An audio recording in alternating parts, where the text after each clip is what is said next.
मराठी भाषा ही सक्तीचीच आहे हे वारंवार देवेंद्रजींनी मीडियासमोर सांगितलं, वर्तमानपत्रात नियतकालिकांच्या वेगवेगळ्या मुलाखतींमध्ये सांगितलं।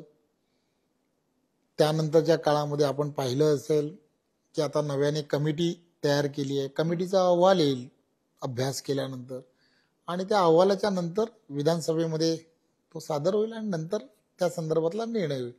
आता एवढं स्पष्ट या सगळ्या गोष्टी झालेल्या असताना सुद्धा मग हा मतांचाच आहे हे सर्व महाराष्ट्राला कळलं आहे।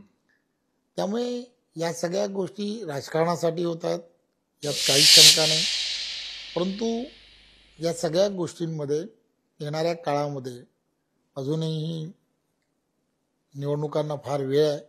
त्यामुळे मला असं वाटतं की सर्व हे जे राजकीय पक्ष आहेत, भारतीय जनता पार्टी सोडून, भारतीय जनता पार्टी निवडणुकीचा अजेंडा काय पण प्रत्यक्षात सुद्धा डेव्हलपमेंट म्हणून जे करता येईल त्या दृष्टिकोनातून विचार करते।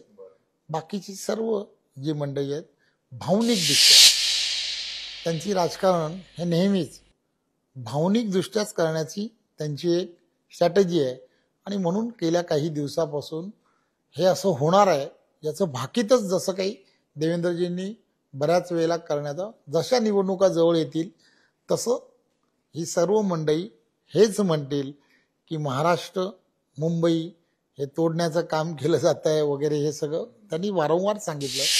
त्यामुळे देवेंद्रजी एक द्रष्टा नेता आहेत, त्यामुळे त्यांना या सगळ्या गोष्टी पुढे काय घडणार आहे किंवा काय करू शकतात याची कल्पना आहे। त्यामुळे कदाचित त्यांनी ते भाकीत तेव्हाच पूर्वी केलं असावं।